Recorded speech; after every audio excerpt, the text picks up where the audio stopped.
Բարև ձեզ հարգելի հայրենակիցներ, ես Մարատ Հակոբյանն եմ Կիևից։ Այսօր Ուկրաինա-Ռուսաստանի լայնածավալ ներխուժման 1495-րդ օրն է։ Աշխարհի քրիստոնյա հայերի մեծամասնությունը նշում է ծաղկազարդը, զատիկին մնաց մեկ շաբաթ, մանկուց շատ սիրված օրեր են, այդ իսկ պատճառով կաշխատեմ եթերը շատ չձգել, որպեսզի վայելեք հանգստյան օրը եւ տոնը, իսկ մեր մոտ այսօր ժամերը փոխվեցին, անցանք ամառային ժամին, իսկ Երևանի հետ ժամերը մոտեցան։ Կիրակի օրով այնքան շատ նորություններ ունենք, որ թվում է թե հանգստյան օր չէ, բայց մենք ինչպես միշտ ձեզ կպատմենք ամենակարևորի մասին։ Ռուսաստանը գիշերը փորձել է Ուկրաինային զանգվածային գնդակոծություն կազմակերպել, սակայն մեր հարվածների եւ գրոհների ֆոնին կարելի է ասել ռուսների գնդակոծությունը գրեթե աննկատ անցավ, իհարկե ոչ այն վայրերում, որտեղ կան խոցումներ։ Մեկօրյա դադարից հետո բարի դրոնները կրակ են ավելացրել Ուստ-Լուգայում եւ Պրիմորսկում, կրկին հարձակման է ենթարկվել Սամարայի Տալյացի ազոտ գործարանը, իսկ Մերձ-Մոսկովյան շրջանում մարդիկ առանց լույսի էին մնացել, բոլոր հնարավոր կադրերը ինչպես միշտ մեր տելեգրամյան ալիքում են։ Զելենսկին պայմանագրեր է կնքել Պարսից ծոցի եւս մեկ երկրի Կատարի հետ։ Ուկրաինայի նախագահ Վլադիմիր Զելենսկին Մերձավոր Արևելքում իր այցերի շրջանակում Դոխայում բանակցություններ է վարել Կատարի էմիր Շեյխ Թամիմ բին Համադ Ալ-Թանիի հետ։ Հանդիպմանը մասնակցել է նաեւ վարչապետ Մուհամմադ բին Աբդուլ-Ռահման Ալ-Թանին։ Բանակցությունների արդյունքում պետությունների գլխավոր շտաբերի պետերը ստորագրել են համաձայնագիր, որը նախատեսում է երկկողմ նախագծեր պաշտպանական արդյունաբերության ոլորտում, տեխնոլոգիական համագործակցության եւ այլն։ Նրանց համար, ովքեր տեղյակ չեն Զելենսկու Մերձավոր Արևելք կատարած այցերից, ասեմ, որ Պարսից ծոցի երկրներում իր այցերի ընթացքում Վլադիմիր Զելենսկին կնքել է մի շարք երկարաժամկետ պաշտպանական եւ էներգետիկ համաձայնագրեր, ուղևորության հիմնական շեշտադրումն ուղղված էր դրոնների դեմ պայքարի ուկրաինական փորձի արտահանմանը, ներդրումների եւ էներգետիկ ռեսուրսների դիմաց։ Ուկրաինան պայմանավորվել է 10-ամյա ռազմավարական գործընկերության մասին տարածաշրջանի 3 առանցքային խաղացողների հետ, ստորագրվել է պաշտոնական համագործակցության շրջանակային համաձայնագիր, որը հիմք է դնում Սաուդյան Արաբիայի հետ ներդրումների եւ տեխնոլոգիական փոխանակման համար։ Կատարի հետ կնքվել է 10-ամյա պաշտպանական համաձայնագիր, որը մանրամասնված է հրթիռների եւ անօդաչու համակարգերի դեմ պայքարի հարցում։ Իսկ Միացյալ Արաբական Էմիրությունների հետ համաձայնեցվել են եւ նախաստորագրվել պաշտպանական համագործակցությունը 10-ամյա փաստաթղթի պաշտոնական ստորագրումը սպասվում է առաջիկա օրերին։ Այցերի արդյունքում հայտարարվել են պաշտպանական արդյունաբերության եւ ներդրումների վերաբերյալ պայմանավորվածությունները, նախատեսվում է համատեղ արտադրություն, ծրագրվում է գործարանների եւ արտադրական գծերի կառուցումը ինչպես Ուկրաինայում, այնպես էլ Պարսից ծոցի երկրներում։ Ֆինանսների մասով ակնկալվում են միլիարդավոր դոլարների ներդրումներ, որոնք կօգնեն Ուկրաինային փոխհատուցել եվրոպական ֆինանսական օգնության ուշացումները, մասնավորապես Հունգարիայի կողմից 90 միլիարդ եվրոյի վարկի արգելափակման պատճառով, ռազմական աջակցության մասով Սաուդյան Արաբիան եւ այլ երկրները կարող են տրամադրել հոբ համակարգերի համար անհրաժեշտ դեֆիցիտային հրթիռներ ուկրաինական դրոնների ворսման տեխնոլոգիաների դիմաց։ Իհարկե նման այցը չէր կարող կապված չլիներ էներգետիկ անվտանգության հետ։ Վառելիքի մատակարարման մասով Ուկրաինան ապահովել է դիզելային վառելիքի մատակարարումները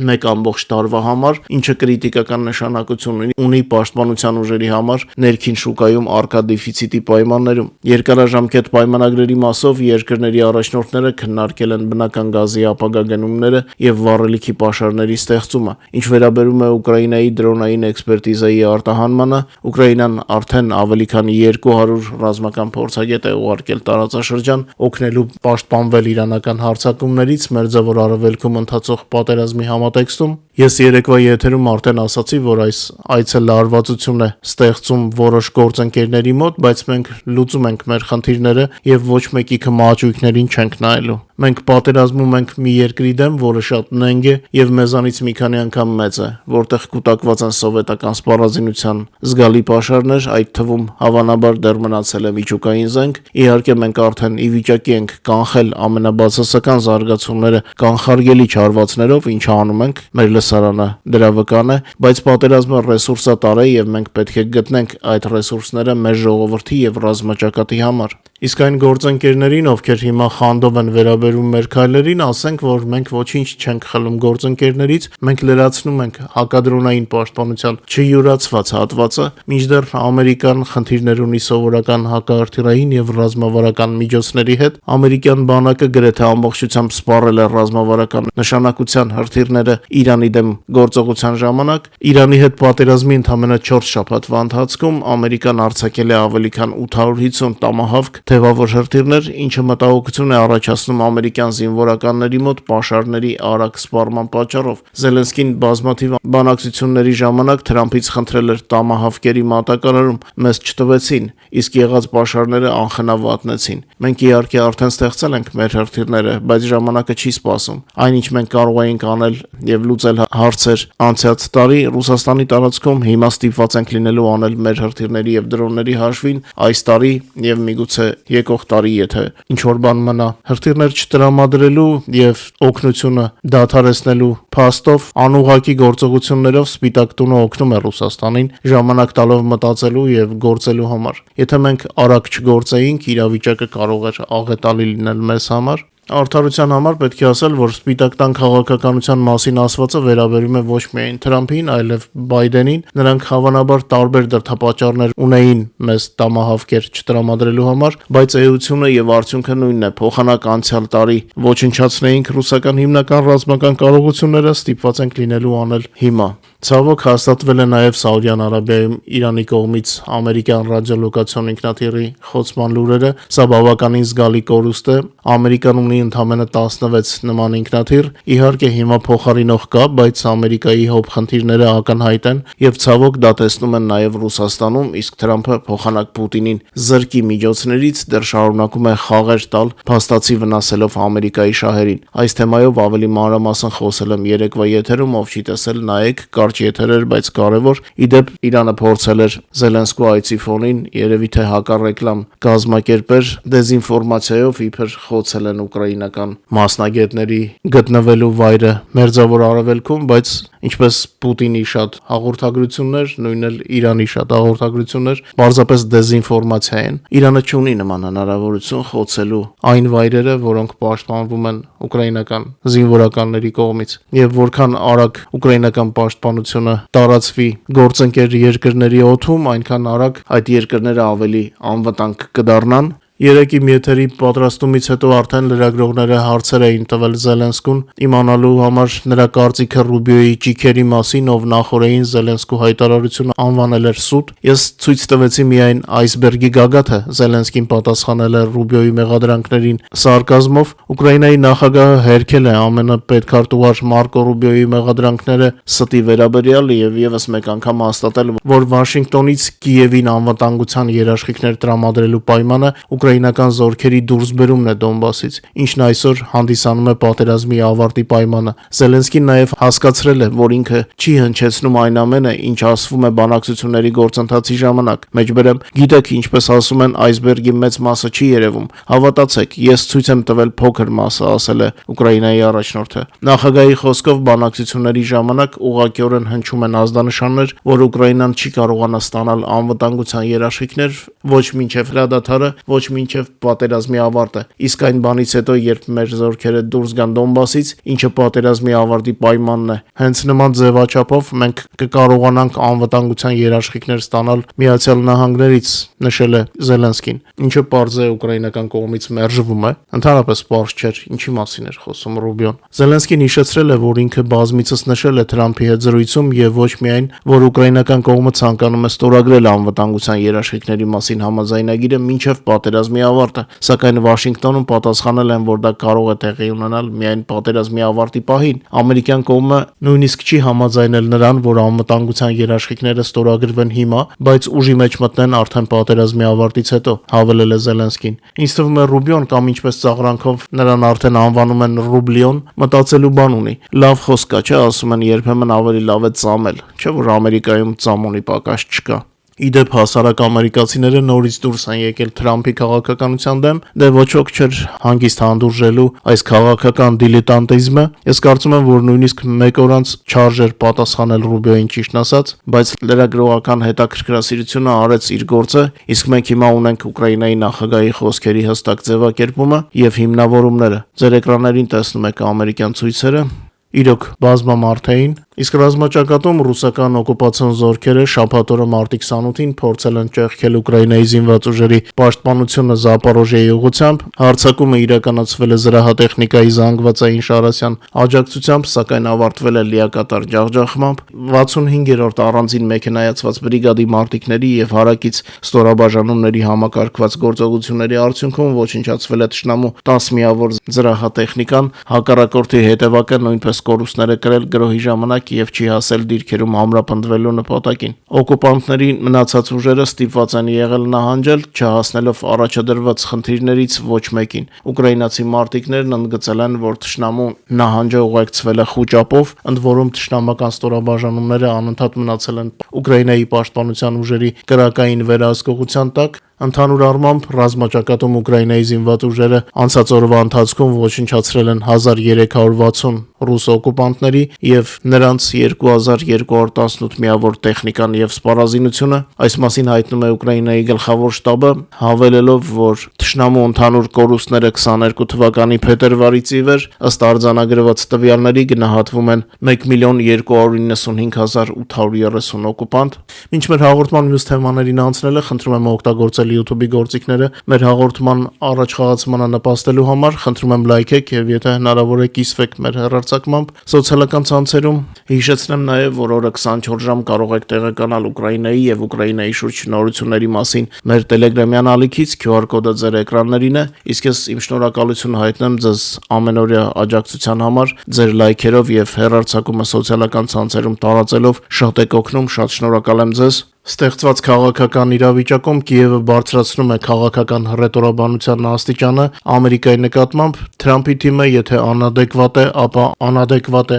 ամեն ինչում եւ պարզապես չի նկատում, որ գործ ունի ոչ թե 14 կամ նույնիսկ 22 թվականի Ուկրաինայի հետ, այլ 2026-ին Ուկրաինան արդեն պաշտպանություն չի խնդրում, այլ առաջարկում է։ Եվ եթե որևէ մեկի մտքով անցնում է մեզ շանտաժի ենթարկել հոպի հրթիռներով, ապա մենք այդ պահն էլ կհաղթահարենք։ Ոչ ոք չի մոռացել, որ Պուտինի ձմեռային տերորից առաջ մեզ ցուրտ ձմեռների մասին առաջինը ակնարկում էր Թրամփը։ Ոչ մի ապոկալիպտիկ բան տեղի չունեցավ, մենք չփլուզվեցինք, մենք չթշնամացանք միմյանց հետ, թեև շատերը դա կցանկանային։ Ուկրաինան չի ընդունի Ամերիկայի վերջնագիրը, ինչպես չընդունեց Ռուսաստանի վերջնագիրը 22 թվականին, հայտարարել է Ուկրաինայի նախագահի գրասենյակի ղեկավարի խորհրդական Սերգեյ Լեշչենկոն։ Մեջբերեմ 26 թվականին Ուկրաինան կապահովի իր կարիքները դրոնների եւ արտիլերիայի մասով, պետք է հասկանալ, թե ինչ վիճակում է գտնվում ուկրաինական պաշտպանական արդյունաբերությունը եւ ի վերջո ուկրաինական արժանապատվությունը, հայտարարել է Լեշենկոն։ Սա Ռուբիոյի նմաններին, ինչպես ասում են, հիշատակում, որ հանկարծ մեզ չխառնեն, ինչ որ Վենեսուելաների կամ Իրանների հետ։ Չեմ կարող չանդրադառնալ Հայաստանում նախընտրական իրադարձությունների ժամանակ տեղի ունեցած տհաճ միջադեպերին, ցավով պետք է նշեմ, որ մենք տեսնում ենք այնպիսի պատահարներ, որոնք կնախընտրեինք երբեք չտեսնել մեր հայրենիքում, կոչ ենք անում քաղաքական ուժերին եւ իշխանություններին հնարավորին դեպքում չսրել իրավիճակը եւ ապահովել ժողովրդավարական գործընթացները պատշաճ կերպով։ Մենք իհարկե երազում ենք, որ Հայաստանում քաղաքական ուժերը մրցակցեն զարգացման ծրագրերով, իրենց թիմում ցուցադրեն փորձառու կադրեր եւ քաղաքական ու տնտեսական կապեր մեծ յոթնյակի երկրներում, սակայն դրա փոխարեն ցավոք տեսնում ենք յութուբյան քարոզիչների կամ ձեռնամարտ փողոցներում եւ ցավոք նույնիսկ եկեղեցիներում, չբնակվելով Հայաստանում, իհարկե ոչ մեկին խելք չենք սովորեցնում, պարզապես խնդրում ենք գործը չհասցնել անկարգությունների, ոչ ոքի տրված չէ իրավունք անձնական ամբիցիաների պատճառով տանջել հայ ժողովրդին։ Ուկրաինական հետախուզությունը ապացույցներ է ստացել Ռուսաստանի կողմից Իրանին հետախուզական տվյալների փոխանցման վերաբերյալ Մերձավոր Արևելքում ամերիկյան ռազմական օբյեկտների վրա հարձակումներ իրականացնելու համար։ Ռուսական արբանյակները լուսանկարում են Ամերիկայի եւ նրա դաշնակիցների ռազմական օբյեկտները Մերձավոր Արևելքում եւ այդ տվյալները փոխանցում Իրանին։ Մասնավորապես նրանք լուսանկարել են Չագոս կղզում գտնվող Դիեգո Գարսիա բազան եւ Սաուդյան Արաբիայում գտնվող Պրինց Սուլթան ավիաբազան։ Այս մասին իր սոցիալական ցանցի էջում գրել է Ուկրաինայի նախագահ Վլադիմիր Զելենսկին, հղում անելով ուկրաինական հետախուզության տվյալներին, այսպես առաջին օբյեկտի լուսանկարումը իրականացվել է մարտի 24-ին, իսկ երկրորդինը մարտի 25-ին։ Բացի այդ, մարտի 26-ին ռուսական արբանյակները լրտեսել են Թուրքիայում գտնվող Ինջերլիկ բազան եւ Կատարում գտնվող Ալ-Ուդեյթ ավիաբազան։ Բացի ռազմական օբյեկտներից, ռուսական արբանյակները լուսանկարել են Քուվեյթի միջազգային օդանավակայանը, Մեծ Բուրգան նավթային հանքավայրը եւ Շայբահ նավթագազային հանքավայրը։ Սա ինչի ենք ասում, որպեսզի ցույց տանք, որ Թրամփի ադմինիստրացիան չի ուզում տեսնել Ռուսաստանի մասնակցությունը Իրանի կողմից պատերազմին Ամերիկայի դեմ, դե իսկ Իրանում իրավիճակը գնալով ավելի է վատանում, ռմբակոծությունները շատ են, գեներալների որսը շարունակվում է, ցավոք այս ամենի հետևանքով խաղաղ ժողովրդի վիճակն է ավելի վատ թարանում։ Անցնենք մեր հարվածներին, մեկ շաբաթվա ընթացքում արդեն երրորդ անգամ Ռուսաստանի Լենինգրադի մարզի Ուсть-Լուգան արտահանման նավահանգիստը հայտնվել է դրոնների հարվածների տակ։ Ուկրաինայի գլխավոր շտաբը դեռևս չի հայտնել այսօրվա հարձակման մանրամասները։ Վերջին շաբաթվա ընթացքում Ուկրաինան ուժեղացրել է հարվածները Բալտիկ ծովում Ռուսաստանի նավթային ենթակառուցվածքներին, որպեսզի խարխլի ագրեսորի պատերազմը ֆինանսավորելու հնարավորությունները։ Այս ընթացքում Ուсть-Լուգան հարձակմանը ենթարկվել 3 անգամ մարտի 25-ին, 27-ին եւ 29-ին։ Առաջին հարձակման ժամանակ բռնկվել էին նավթային տարաներն ու տերմինալները, ինչի պատճառով նավահանգիստը ստիպված էր դադարեցնել աշխատանքը։ Երկրորդ հարձակման ժամանակ վնասվել էին Նովոտեկի օբյեկտները, մասնավորապես գազային կոնդենսատի վերամշակման եւ նավթային բեռնման համալիրը։ Ընկերությունը ամբողջությամբ դադարեցրել է համալիրի աշխատանքը։ Ընդհանուր առմամբ վնասվել են նավթի բեռնման տերմինալները, նավթի եւ նավթամթերքների պահեստարանները, բեռնման ենթակառուցվածքները։ Ռուսական նավթային ընկերությունները պատրաստվում են մարտակարարումների մասով ֆորս մաժոր հայտարարել։ Բացի Ուсть-Լուգայից հարձակման տակ են հայտնվել նաև Բալտիկ ծովի այլ ռուսական օբյեկտները, այդ թվում տարածաշրջանի խոշորագույն նավահանգիստ Պրիմորսկը, ինչպես նաև Վիբորգի նավահանգիստը։ Միևնույն ժամանակ Մադյարի անօդաչու համակարգերի ուժերը ջախջախել են Ռուսաստանի զինված ուժերի Տորնադո բազան ժամանակավորապես օկուպացված Ղրիմում եւ հարվածել վառելիքի ցիստերներին Լուգանսկի մարզի ժամանակավորապես զավթված հատվածում, այրվել են ռեակտիվ համակարգերն ու վառելիքը։ Ղրիմի այսպես կոչված Սավխոզնի Աբառոնեց բնակավայրում թշնամու ռեակտիվ կայանների բազային հասցված հարվածի արդյունքում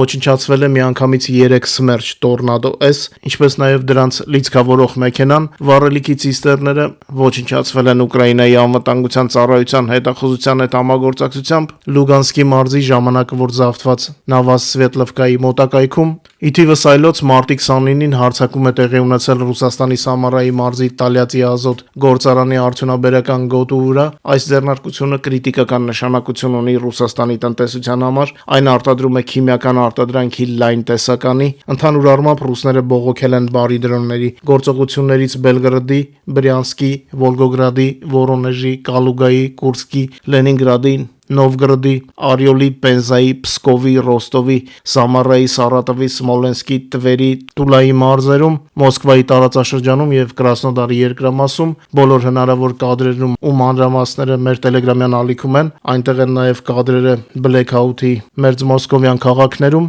Իսկ Ռուսաստանը պատերազմում է այնպես, ինչպես երևի թե իրենք կարծում են, որ հարիր է աշխարհի երկրորդ բանակին, այսինքն ռմբակոծելով ծննդատներ, էլեկտրայի ենթակայաններ եւ այլն։ Ուկրաինայի հոп ուժերը անցած գիշեր ոչնչացրել են թշնամու 442 հարվածային դրոններից 380-ը, որոնցով ռուսական զորքերը երեկոյից գրոհել էին Ուկրաինան, 7 տեղանքում արձանագրվել են թշնամու 16 հարվածային դրոնի հարված, եւս 14-ում խոցված թիրախների անկում, բեկորների մասին է խոսքը։ Հիշեցնենք, որ ռուսական զորքերը գիշերը հարվածներ են հասցրել Խմելնիցկի մարզին, ինչի հետևանքով մարզում էլեկտրամատակարարման ընդհատումներ են առաջացել, որը արդեն վերանորոգվել է մինչև մեր եթերը պատրաստելու պահը։ Նաև ռուսական բանակը Կիրակի լուսաբացին մարտի 29-ին գրոհել է Սումիի մարզը, հարվածի հետևանքով տուժել են քաղաքի քաղաքացիական ենթակառուցվածքներն ու բնակելի ֆոնդը։ Երեք Օդեսայում ծննդատունն էին ռմբակոծել ռուսական զորքերը, ամբողջովին հաստատելով իրենց ֆաշիստական էությունը։ Ամենօրյան մարտական գործողությունների ֆոնին 400-ից ավել ռուսական դրոնները արդեն զանգվածային հարվածների շարքից կարծես անցնում են սովորականների կարգավիճակին։ Այսպիսին է պատերազմը 5-րդ տարում։ Շատ չի երկարացնեմ Կիրակի օրվա եթերը, շնորհակալ եմ, որ մեզ հետ եք, խնդրում եմ չմոռանալ լայքել մեր եթերը եւ հնարավորության դեպքում կիսվեք սոցիալական ցանցերում, իսկ նրանց, ովքեր դեռ բաժանորդագրված չեն մեր ալիքներին, խնդրում եմ անպայման բաժանորդագրվեք, դա մեզ շատ կօգնի։ Ձեզ ամենալավն ու բարին եմ ցանկանում, հուսամ կհանդիպենք նաեւ վաղը, բարով մնաք։